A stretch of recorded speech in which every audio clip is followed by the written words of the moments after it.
बिस्मिल्लाहिर्रहमानिर्रहीम अस्सलाम वालेकुम नाज़रीन। तो नाज़रीन ये आप देख सकते हो अब्दुल्ला साहब हमारे पास तशरीफ़ लाए हैं रायवंड से। तो माशाल्लाह इनकी बड़ी एक्सपीरियंस है और ये लोगों को भी मशवरे देते हैं माशाल्लाह। और हमारे पास ये कस्टमर हमारे पास लेकर आता रहता है।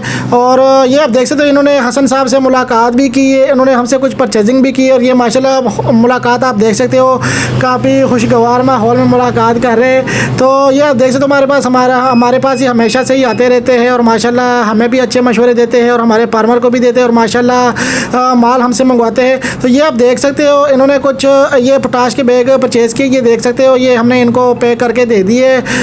ये एक NPK का बैग था 51545 का जो कि मेड इन चाइना है और एक बैग इन्होंने लिया हमसे SOP पोटाश का। तो स्क्रीन के ऊपर चलते हुए नंबर पर रब्ता कीजिएगा। कुछ इन्होंने चीज़ें लिए जिंक से रिलेटेड, कुछ और चीज़ें भी लिए। तो स्क्रीन के ऊपर चलते हुए नंबर पर रब्ता कीजिएगा 0325 25 66 99 2। ये देख सकते हो ये चले गए यहाँ से अब्दुल्ला साहब।